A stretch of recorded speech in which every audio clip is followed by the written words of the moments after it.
Okay, I'm your soul brother Taalib, and today I just want to make a quick video, a general discussion before I leave out, cause I got business to take care of today, and though it's a Saturday, but it is what it is.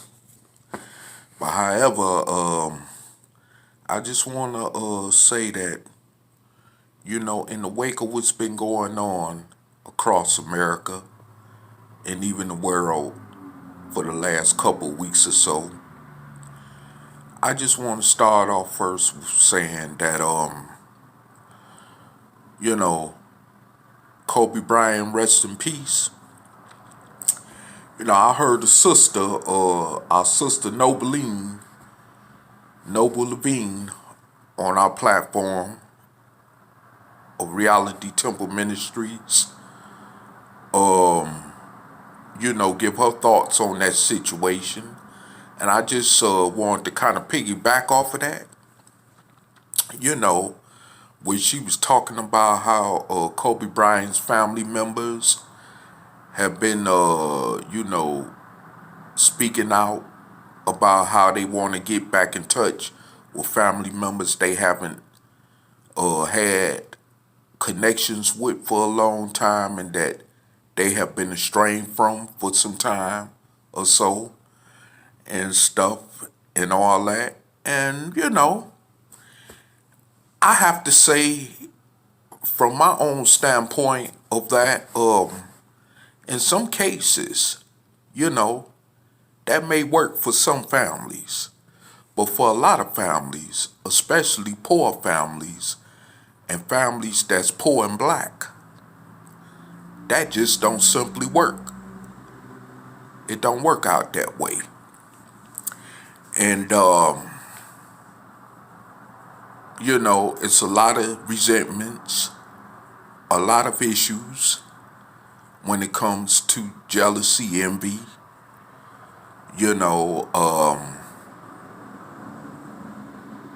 hatred, animosity, and all that other nonsense, that keeps families separated and divided. And of course, I've witnessed that firsthand from experience with my own family, my own personal family.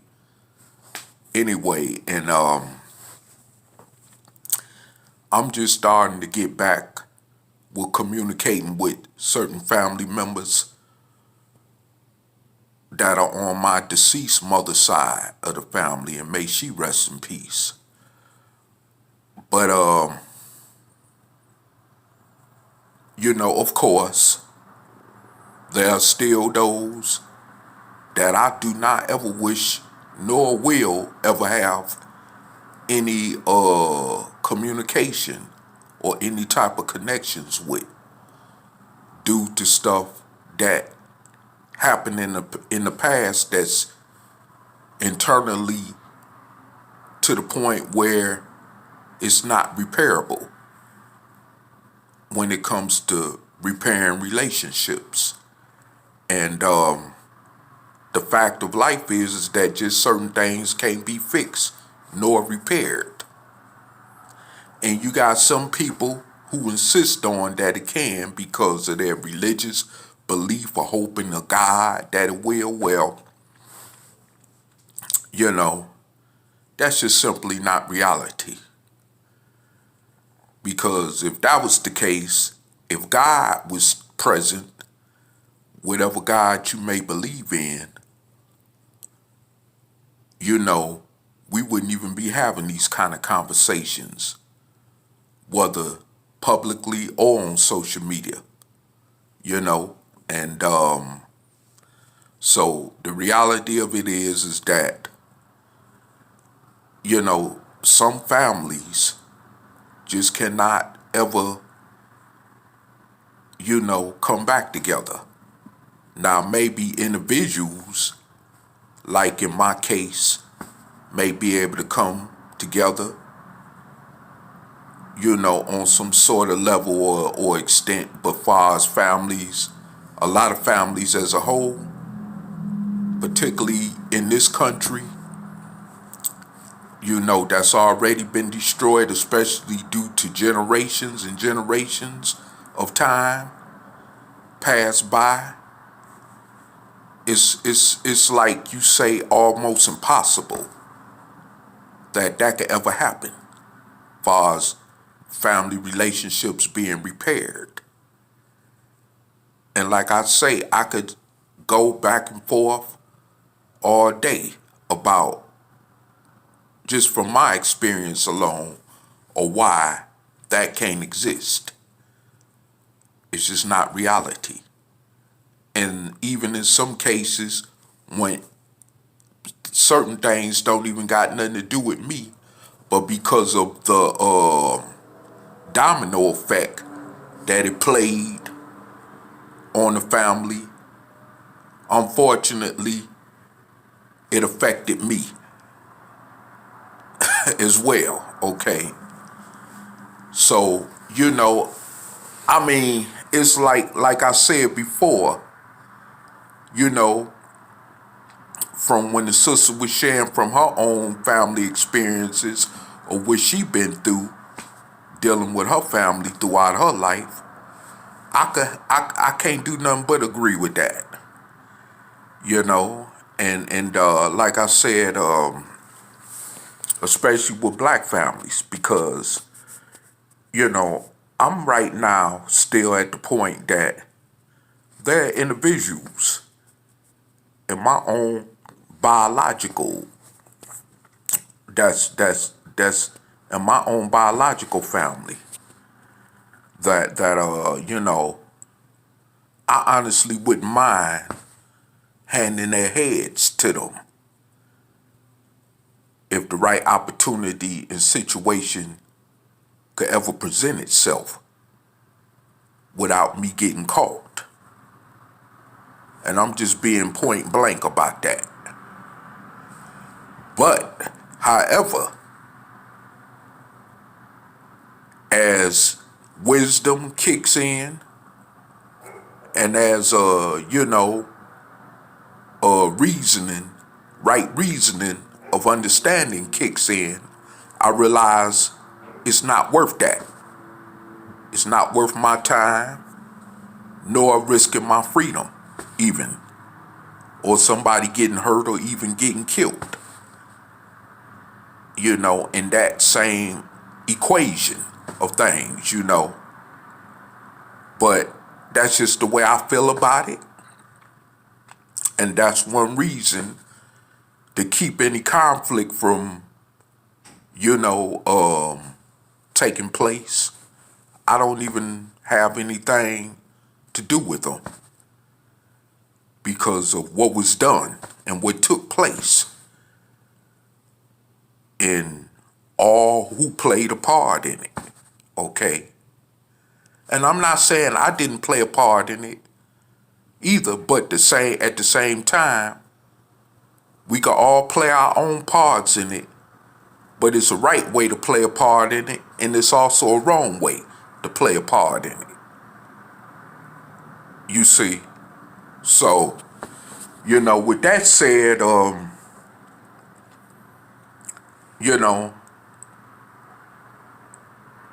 as I look at the so-called black family in America, we've always been disunited anyway, just due to the fact of,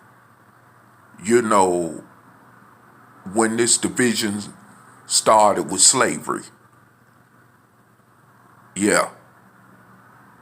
Yes, slavery has something to do with that. That's right. For those of you who always want to say we always want to use slavery as a crutch. No, slavery had something to do with that in this case. Okay. Slavery definitely had something to do with that. And because of that, it still affects black families throughout America, among 40-some million of us who are descendants of ex-Negro slaves born in America. That definitely slavery does impact how black families function in this country today.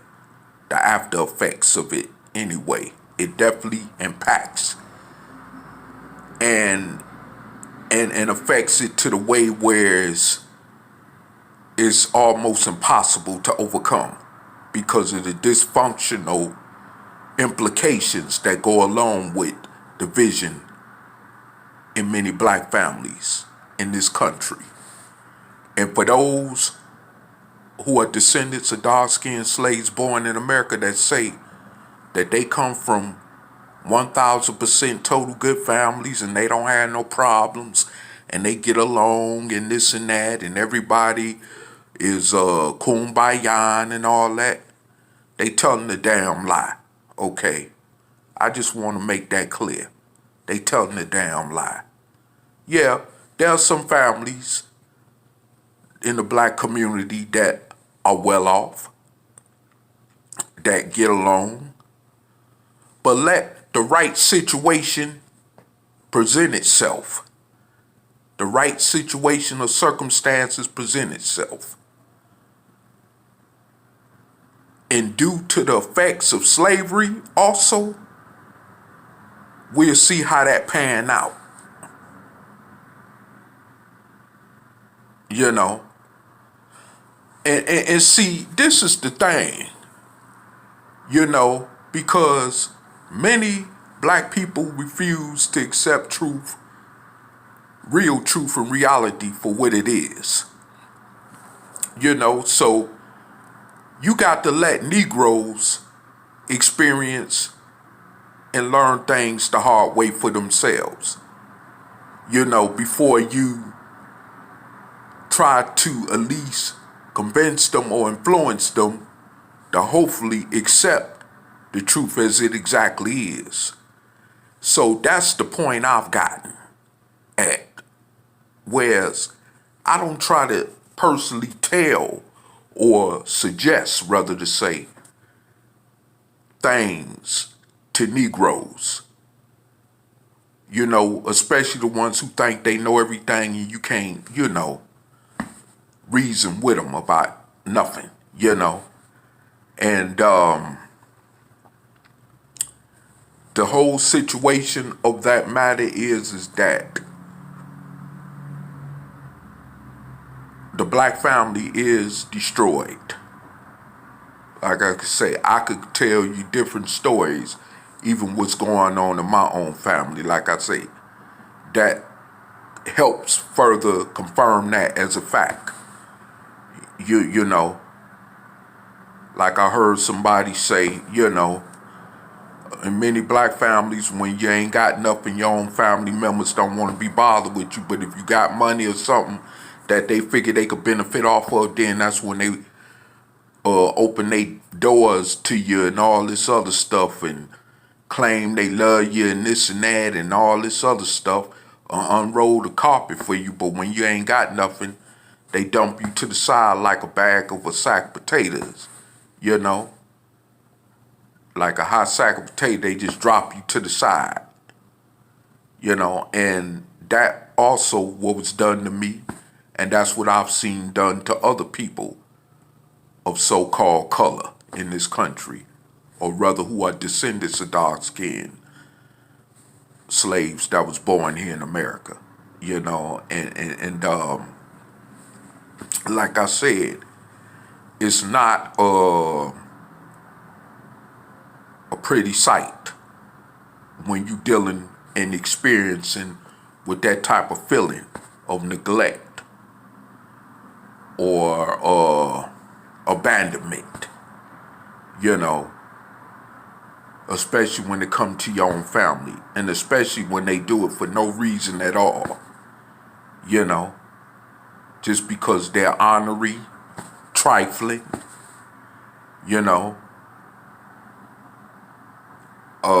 assholes, which I usually don't like to curse, but I just had to throw that out there, you know.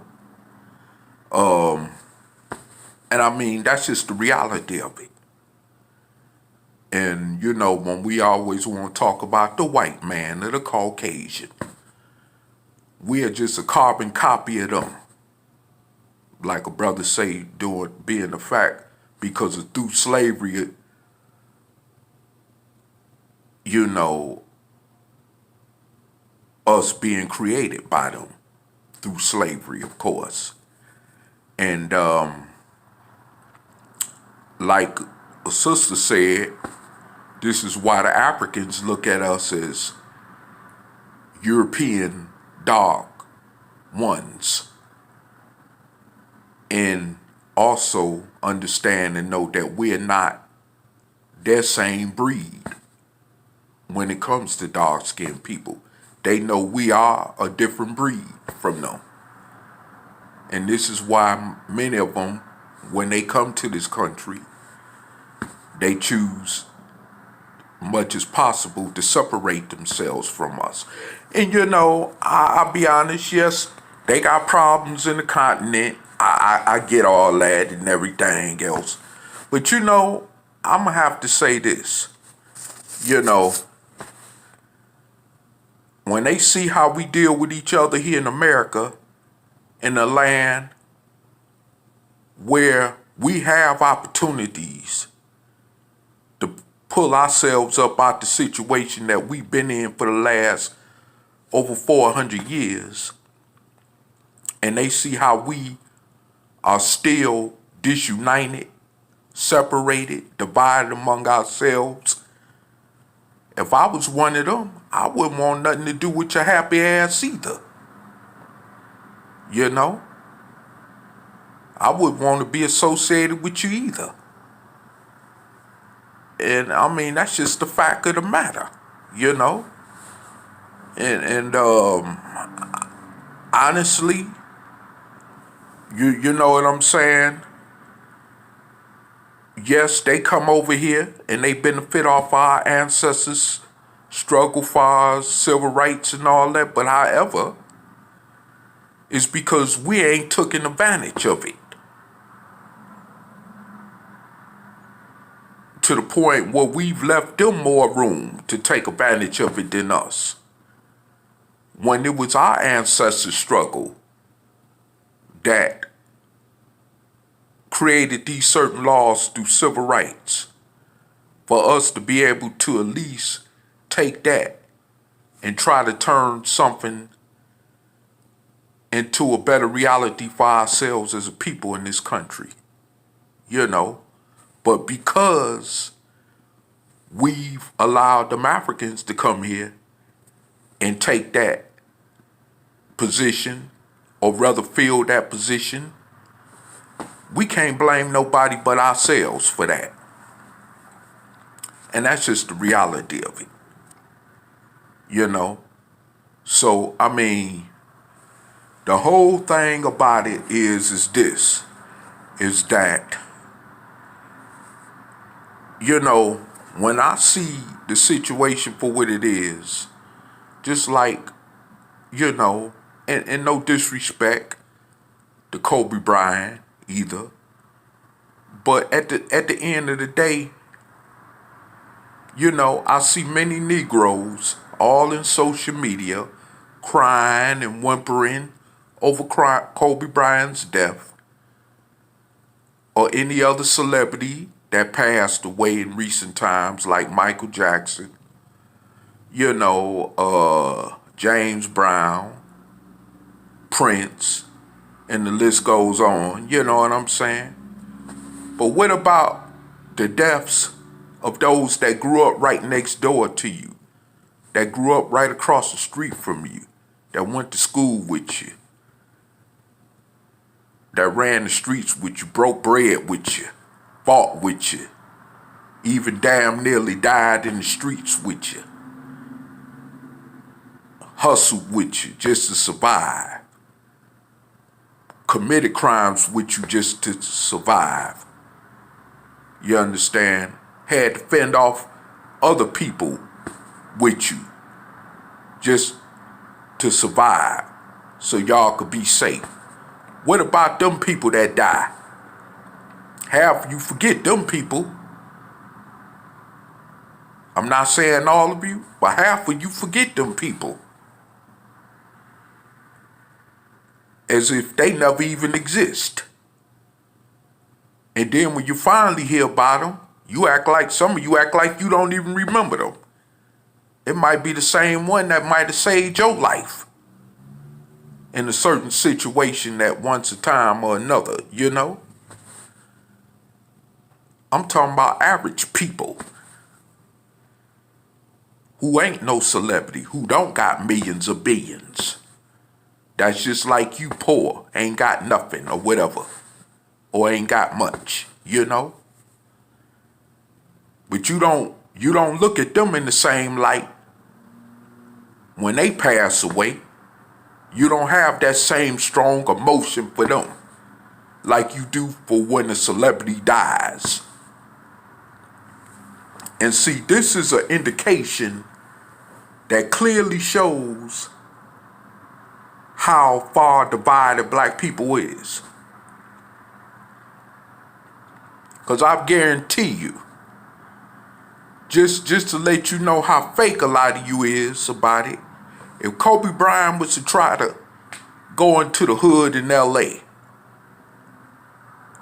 although he did help donate to try to help, you know, better things in the communities of LA, far as, you know, but he was also from Philadelphia.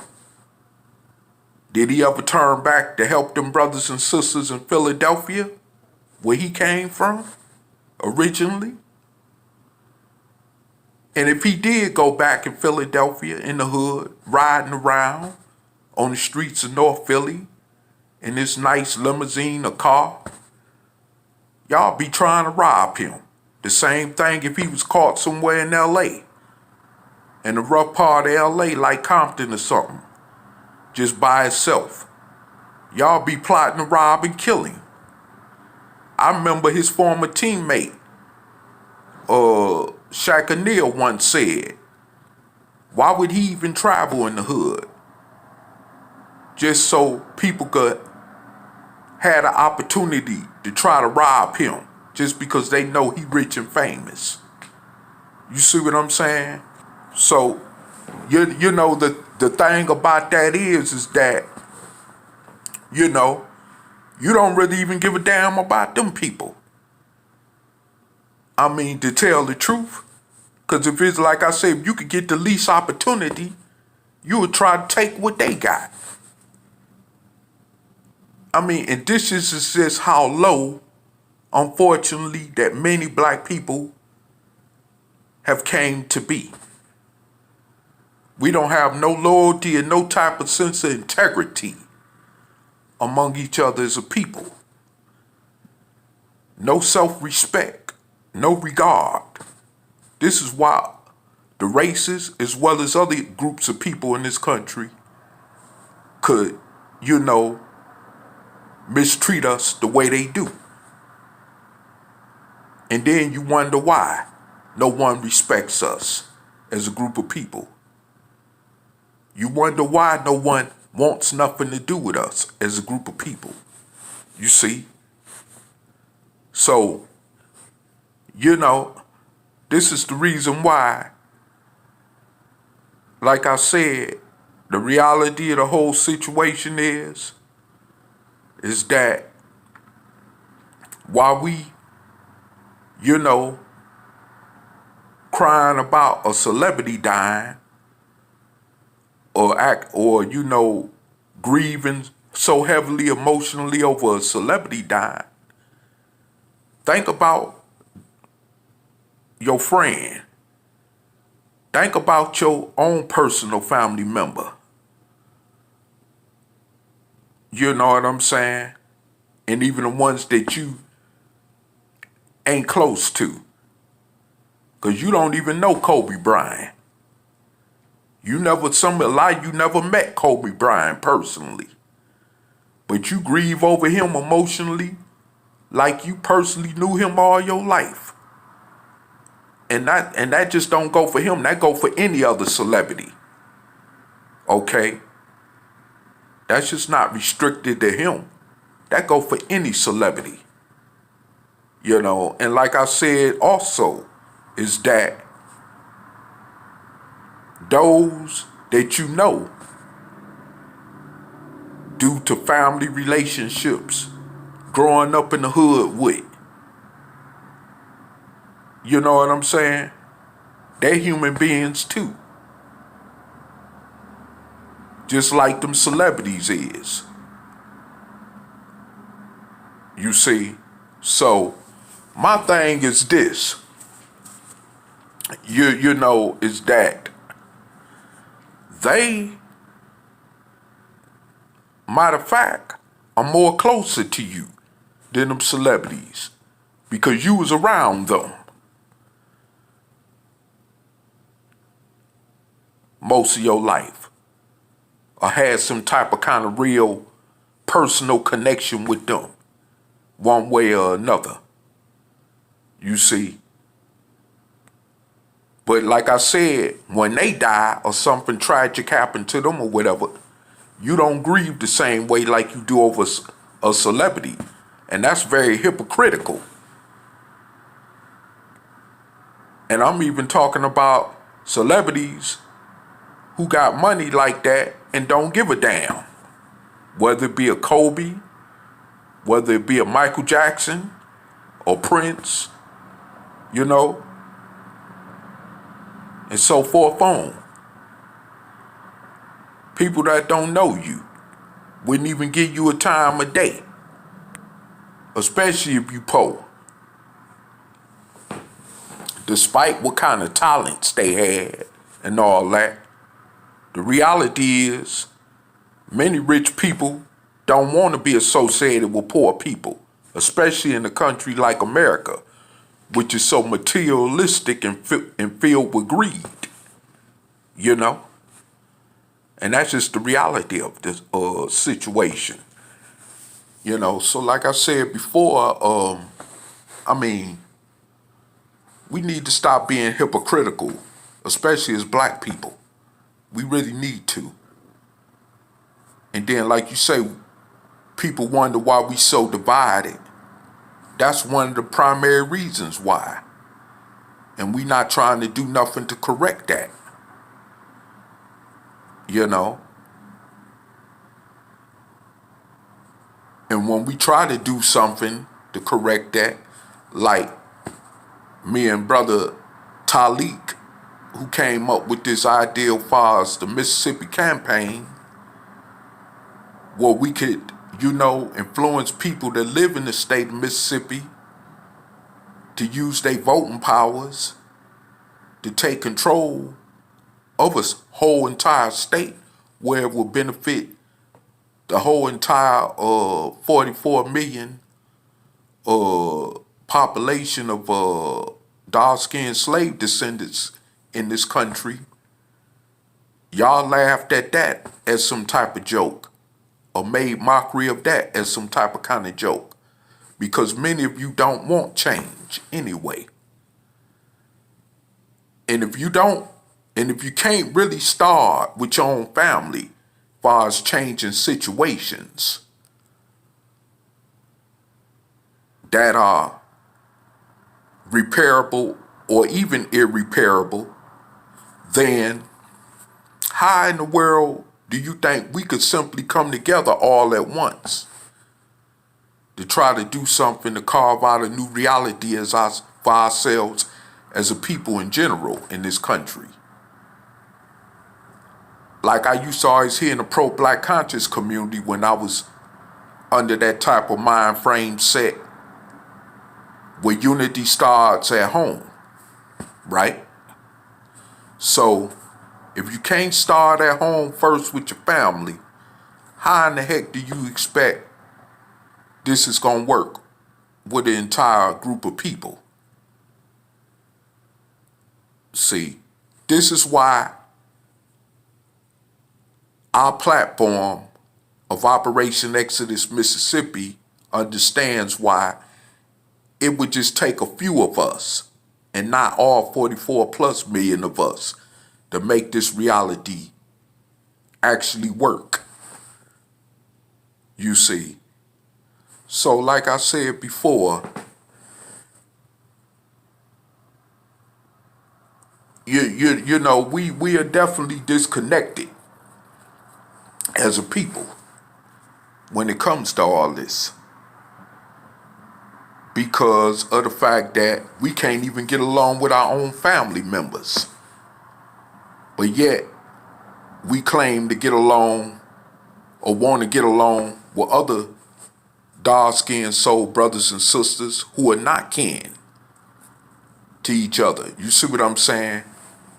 But we can't even get along with our own relatives. And that's a shame. That it really is. It really is. You know, and then moving on to something else I wanted to also speak about before I close out in this video. You know, speaking of relatives, I was just talking to a relative, you know, back home where I'm from. And this relative still resides in that particular city and state where I'm from as well. And, you know, the word is that every time they walk out the door, they still got to look over their shoulders. The typical type of situation I had the experience living there myself.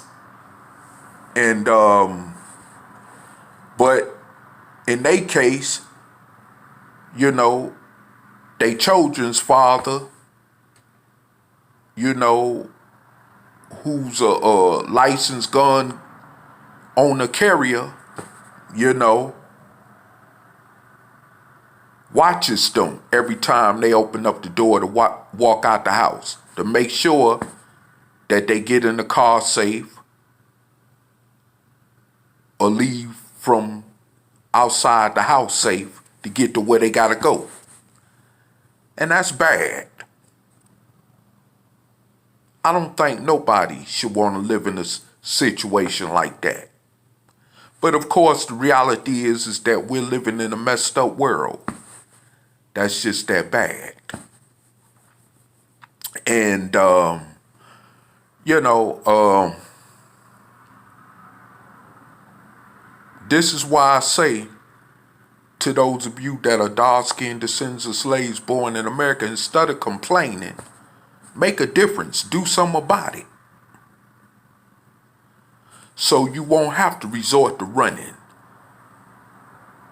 over to the suburbs or somewhere around a bunch of Caucasians that you know don't like you and more likely don't want you even next door or across the street from them. You see what I'm saying? So you need to stay in your communities and make a difference. And also, like I said before, you know, better yet, get on this ship called the Operation Exodus Mississippi Campaign so we could take control of an entire state and build from there to carve out a better future for us and the generations to come behind us. And that is just, you know, the reality of the situation. Whether you know, like it or not, or want to or not, but that's just where we stand at as black people in America. Because ain't nobody gonna do nothing for us. You know. The politicians then shown they don't give a damn about us. Even your own so-called leadership in the black community is shown that they don't give a damn about you. Other than, you know, pimping you, race hustling you, or whatever they want to call that, you know. So, you know, like I said before, we need to pick ourselves up by the bootstraps and do what we got to do. You know, which is the point of this video as well. But also, you know, we need to also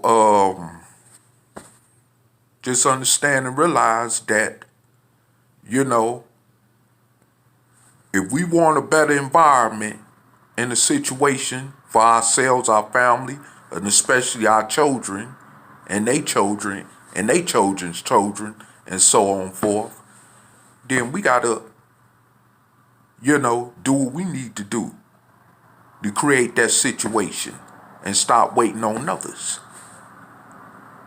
And stop being so scared to deal with each other. And see, that's another problem with black people.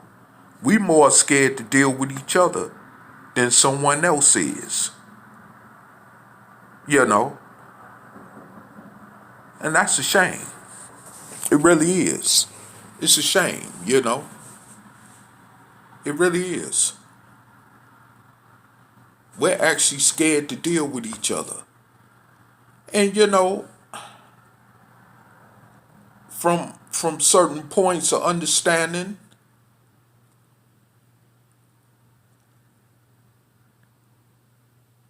I don't agree with the idea of being scared of each other, but at some point I can understand why too.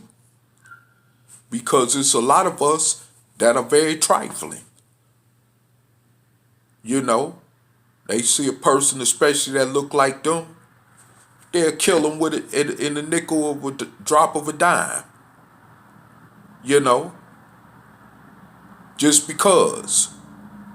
You know, I was just talking to another young family member of mine.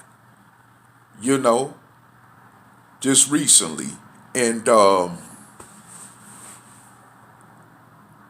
you know, he's putting me up on stuff about his generation that I'm just catching up on. You know, say young people out there 3 decades later, long after Michael Jordan has retired from basketball, is still killing each other over his name brand shoe. This stuff that started back in the 80s when I was coming up, you know? And majority of them, unfortunately, are black, Africans, Kemetic, or Moors, or whatever you want to refer to yourself as far as people with soul go, you know? But they're killing each other over some damn name brand shoes that it probably only cost 5 cents in China to make in a factory somewhere, or cost even just that same much to make in a factory somewhere in Vietnam. And then you see another soul brother or sister wearing a pair of them name brand shoes named after Jordan, and you want to kill them. Risk your freedom or even your own life over some damn pair of Jordans. I mean, how low is that? How low can you keep going? Like Public Enemy used to say, how low can you go? You know, I mean, really. And it's sad. It really is. You know, while we so caught up on these petty issues, you know, these nitpicking issues and all this other nonsense that ain't really getting us nowhere as a people. And we got all this going on, you know. We got many black women missing in the hundreds, I believe. That even law enforcement around this country ain't making no efforts to try to help resolve, you know?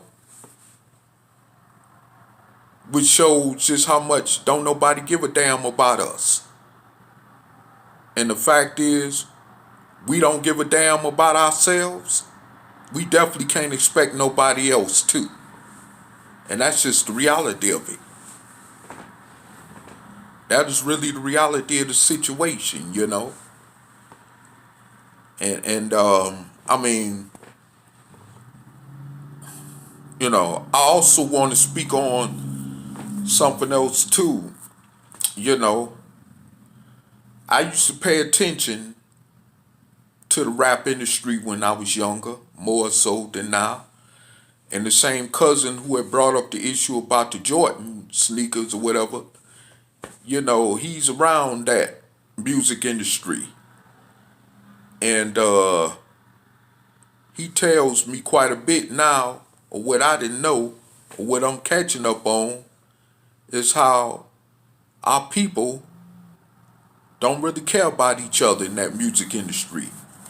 And like the sister Noveline said about P. Diddy, about how they hoop and holler and complain about how the Caucasian establishment with the Grammy Awards mistreat black artists, but then he mistreated black artists that was under his own record label called Bad Boys. And the same thing like with Jay-Z and others that look like them. You want somebody else to treat you, you know what I'm saying, with respect and decency. Well then, like somebody said, you need to learn how to treat your own people in the same manner by paying them what they deserve or what their talents warranted, so they could feed their families and become billionaires like you became billionaires, and stop taking food out their mouth. And that's just only right, And I mean, it's like it's getting redundant to the point when you hear black people talking about what Caucasians have done, especially for centuries, to us as a people and this and that, but yet we steady, killing each other, mistreating each other in all kind of crazy manners and stuff, And this is why I've always said, when it comes down to this, especially with the crazy black on black crime, where's Black Lives Matter at then? So, I mean, my thing is this. I don't even subscribe to listening to black social media as much as I used to, unless I'm speaking from my platform or is something going on my platform. Because, and I look at other videos just to kind of keep up on what's going on, but not all the time like I used to. Because I know most of those in so-called pro-black social media ain't really saying nothing and ain't talking about nothing, nor putting forth nothing effective, that's going to really make a difference entirely from what it is for us as a people, And then those of you that mock our ideal of the Mississippi campaign, you ain't willing to put up or show and improve how much better you're doing to carve out a better existence for us as a people. So that's another reason why I don't really care to hear what they got to say as far as the naysayers of our ideal go, I don't really care to even hear what they got to say or what they're talking about. I don't even watch their videos. And even if they are making negative comments about us and our platform, I don't even care to hear. Because like I told them personally, I'm not into social media drama like that. But, I just had to get on here today and just really, open up about some of this stuff that's going on. Now, we got this Caucasian politician, of course, who's a Democrat, named Bernie Sanders, who's running for president right now. And he is one of the top Democrats running for Donald Trump's position in the White House. And he, over recently ago, told the ADOS movement that reparations was not up for discussion. Okay. But, we all got our own different opinions about politics and stuff like that as well. And to an extent that could be respected, but Bernie Sanders is not your typical Democrat presidential candidate. That's why they did everything they could in their power to block him from even winning the Democrat nomination against Hillary Clinton in 2016, which he had a good chance of doing, and which he would have done if they wouldn't have rigged the elections to keep him from being the top Democrat presidential candidate. And see, what he's talking about doing, even now that he's running for president, is that he's talking about breaking corporate America's pockets. He's talking about actually breaking corporate America's pockets and doing some things that would keep this country from exploding. And my point of this is that economically being destroyed to the point where we will have an American version of the French Revolution where people's heads will actually be handed to them. And those of you in the pro-black conscious community like the Nation of Islam who claim you want to see America fall, you don't want to see that kind of fall of America take place, because that's exactly what would take place as far as America falling. You don't have no defense against it. You don't have no plan to escape this when it take place. So why you even keep on talking about separation when you really are not about separation, which your actions demonstrate? You see,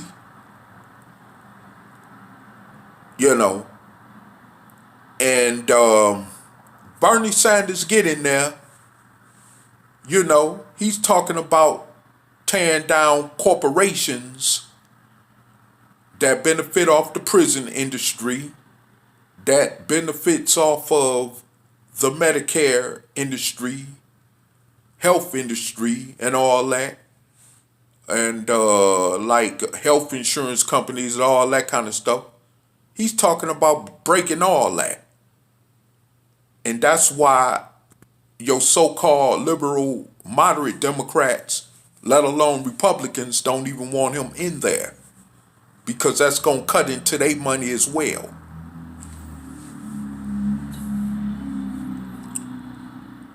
And see, long as they getting money like that, that's where the rich and poor is furtherly being divided. And when that happens in America, like in any other country, that's when monarchy and unrest start taking place. And trust me, those of you like myself that's living in America truly do not want to see that take place. I'm going to repeat it again. Y'all don't want to really see that take place, because y'all don't have no defense for it. Black people can't even come together on something simply like taking control of a damn state that would quarantine and protect us from that type of situation. As far as taking place throughout the rest of America, if something like that is to happen in this country, you see. So, my stand on that, yes, Bernie Sanders is not perfect, of course. He's a typical Caucasian, like the rest of them that's not perfect and who don't really, have the interests of dark-skinned descendants of slaves born in America, who are referred to as people of soul, in terms of reparations, which we're owed, true enough, but that's just not a reality. And what he said to the adults movement confirmed more, that they not giving us nothing. They didn't give it to us when they let us loose from the slave plantation, and they not gonna give it to us. But we can seize the opportunity and the agenda that he is using as a platform to run for president on, to where we can take advantage of a situation to carve out a future for ourselves at the same time. Because if this country keeps going in the same direction that it's going, which it looks like, we're going to see chaos and monarchy like never before in this country. And like I said, black people is not going to have no defense against it. But of course, other races and nationalities like Caucasians, Mexicans, Asians will have more unity than us. We won't have no type of defense for this, you see. And that won't be a pretty sight at all, So for those of you in the Nation of Islam, the Nubian Nation, the Moorish Science Temple of America, and these other groups that claim that you want to unite or separate from, the races or whatever, you're not really about that. You really ain't about that agenda. So stop faking like you is, because you're not. You're not really about that. Because it's going to really take work to make that happen. And I mean, like I said before, we are in a situation where the country can end up at that point right now, especially with who we still got in office, as president. And I mean, it's so many implications where black people might as well just resign to the fact that we may be on our way to the mass graves or concentration camps because we don't believe that doo-doo stank, just like those Jews of Nazi Germany did not believe that doo-doo stank when they own tried to warn them of what was to come. So like I said before, and once they were hauled off to them gas chambers and concentration camps, it was too late. And that same thing at any right given time or opportunity can happen to black people right here in America. But like I said, we don't believe that doo-doo stank because we comfortable with our oppression, because we got cars, houses, nice thousands of dollars of clothes that cost an average poor worker in China 5 cents to make in some damn factory. You know what I'm saying? This type of stuff, So like I said before, we need to, a lot of us who claiming to be about liberation, we need to just stop faking. Especially if you was already a Christian or a straight up Negro from the street, you might as well just go back to being that. Really.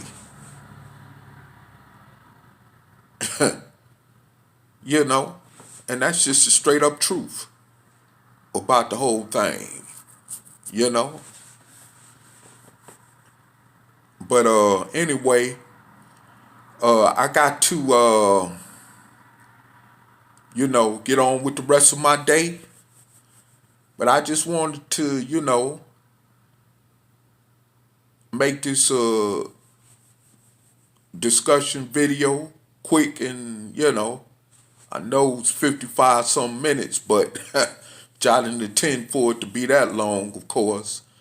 But I needed to really, throw out some things to y'all to let y'all know that hopefully it'll marinate somewhere down the line and get y'all to really understand what serious situation we're in as a people. And with that said, I'm Audi 5000 in peace.